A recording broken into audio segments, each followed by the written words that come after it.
Out of the 82, 83 characters, I said about 25 to 30 of them might stand a chance, but not all those would get in. But I can see potentially majority of this list I just said all getting into assist trophy status. I can see Waluigi becoming an assist trophy. I can see Captain Cert being an assist trophy. I can see like all these other Fire Emblem characters being assist trophies, or even bosses. I can see maybe if Ridley doesn't get a character again, he will be a boss again. Like that Medus would be like a Fire Emblem boss. He turned into a dark dragon, like a big giant dark dragon. You can fight him, stuff like that.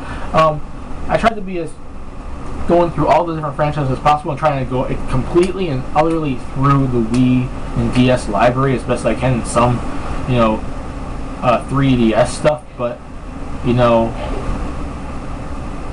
I tried my best to get as many possible things that would technically rep this generation, characters that have been around for a while and still are around this generation to be repped, or characters that debuted this generation that could still be good, like Magnus in the current generation now, but it's just starting, so it still kind of fits into this generation. Travis Touchdown, or Rosalina, or Bowser Jr., or Micaiah, or Issa. I try to pick characters that, or Ghirahim, stuff like that. Try to pick characters that would fit into the Wii and DS, potential characters that would fit into those, that would be the good characters that if they were put in the roster, you could look at this roster and say, that's the Wii and DS.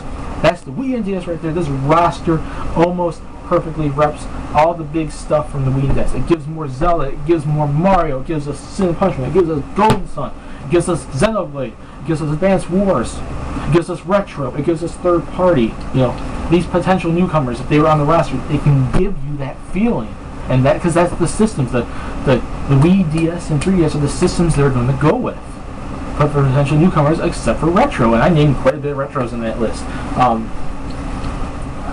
And that's what I was looking for, and I think that's what the roster's going to be about, because they always tend to base their rosters off the previous generation. So I think the characters I picked for the possibility, especially the ones that are very good, I think would easily rep this generation. And if they're even assist trophies, that would rep this generation too. Like making the Leafy Agents assist trophies, or making Captain Serper assist trophies, or making Waluigi an assist trophy, or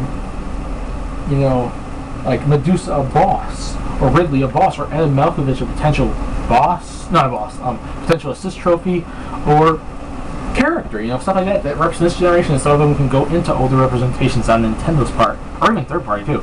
But that's about it. Now I'm going to go like I normally do, like I've done the last three, the overview of the roster. But in the other ones, I've overviewed how the roster was affected, like how the roster actually was, because the games actually were out. Smash Bros. 4 is not out yet. And this is only an overview of what I could potentially see. So unlike the previous one, which is actually going over it and seeing how that roster was, I'm going to go overview this one and how I see the roster actually being. Like the overview of what the roster will actually represent and how I actually see it, playing part in this. I'd say the roster is more likely going to be somewhere in the 40s. I'd say around 45, 48, because the original was 12, Melee was 25, and Brawl was 35, so a natural progression, 10, 20, 30. Obviously the fourth game should be like, in the 40s. And it was like the low 10s when it was in the original. It was like in the medium, like 20s and 30s for Melee and Brawl. I'd say it'd stay in the mediums with 45, or it'd be like high 40s with like a 48. Like, a natural progression to the series. I think a good amount of characters are going to stay. They're not going to cut out way too many characters, because they're going to want to keep fans coming back to be able to see their new other characters they played as, and how potentially they can be the same or different. But there are going to be some replacements. I don't think they're going to be like always, like from Melee to Brawl. There was no replacements from the original, because they kept the original 12 in Melee, and since then too.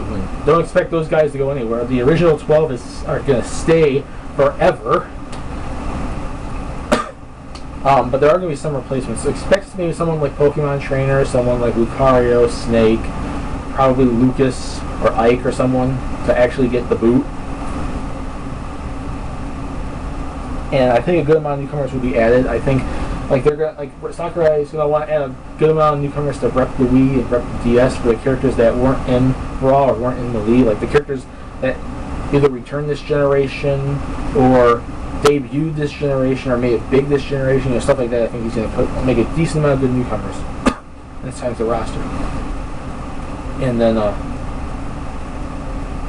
I think this game, like in Brawl, we saw one alternate costume. It was WarioWare being able to turn into classic Wario. I think with this game, I think they're going to go more all out on that game.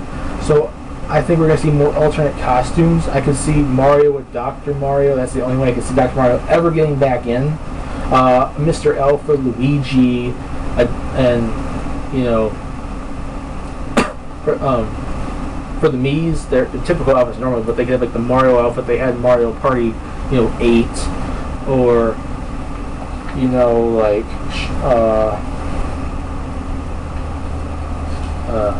Roy, if he was in there, he could have his older self.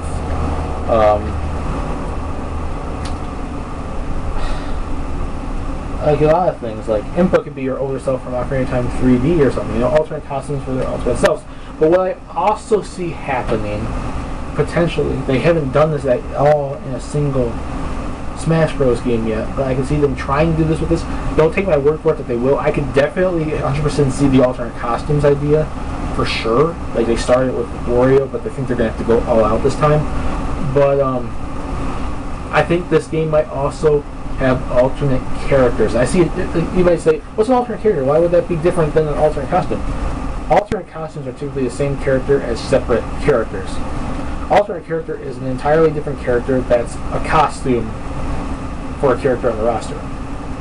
And it'd be done differently because they would actually mention that that's a new character. Let's say Daisy. She always technically seems to be a color texture for Peach. Let's say she's her actual character for Peach. Peach will be in the game. If you turn in the Daisy, instead of it saying Peach, the name changes to Daisy. The announcer name is Daisy. When you win, it says Daisy.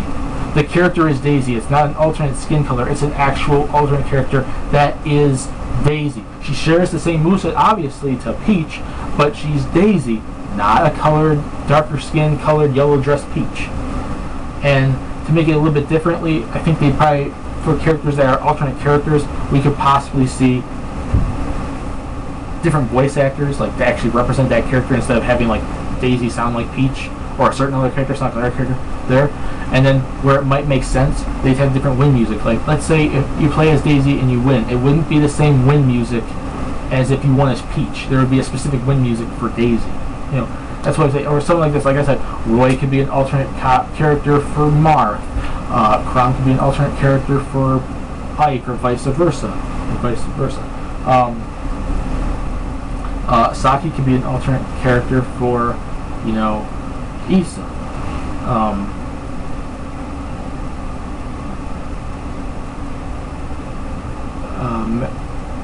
Isaac can be an alternate costume for Matthew. Stuff like that. Like, characters that aren't the same character, but they could definitely fit into the same moveset, and more than likely they are in the same series. They just get represented by themselves with a different name. Like when they get announced, they'll say Isaac instead of Matthew, and they'll have their own win music if it makes sense, unless the same win music makes sense for both of them.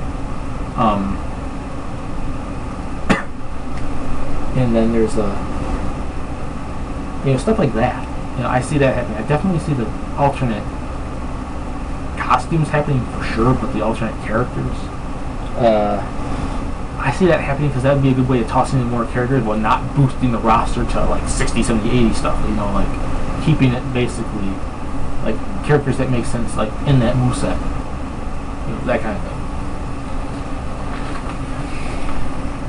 And basically, I just see the Smash Bros. Roster for 4 technically being the same thing that they did with Melee and Brawl. They're going to expand the roster more than they did, like what they did there. In the original Smash Bros., it was technically, like I said, like since the beginning, it was technically just the All-Stars. The Marios, the Links, the Luigis, the Donkey Kongs, Kirby's, Pokemon characters, stuff like that. Like the big time characters. The only one that doesn't technically represent that is Ness, but at least in Japan, the series is actually really, really loved.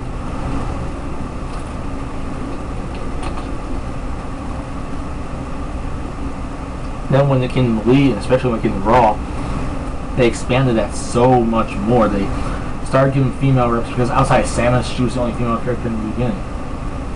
They started adding more female characters. They finally started adding villains like Bowser and Ganondorf and whatnot. They started adding retro characters, you know, like the Mr. Game & Watch, the Ice Climbers, Rob, Pit, you know, stuff like that in those games. Region exclusive was with Roy and with Lucas, and also Marth. Marth, Roy, Lucas, because now Marth's technically everywhere because his series has been localized, at least one of his games. But, you know, and stuff like that. And then lesser known characters. They used to have like the big known characters, now they're the lesser known characters. If it was the same as the old one, we would never have seen no Sin Punishment or no Golden Sun usually, or no Advanced Wars or, you know, the Xenoblade or anything. They'd always stick the roster to like the Marios and the Pokemon and the Zelda and the Donkey Kong, you know, characters like that. They wouldn't actually expand the roster, but with Melee and with Brawl, they started using lesser known characters because Nintendo knows that they have more stuff than just their big name stuff, and the game entirely is advertising. So if they advertise their lesser known stuff, you know, they have stuff, you know, to talk about. Like they can advertise it so they can bring more games out for that. Like Nintendo knows that they can't. There's more to them than just their big time franchises. And they know fans, they have fans of those smaller ones, so they put them in there for those fans, and they also put them in there so they can get those names more out there, and then obviously, that name recognition, they use the big time characters.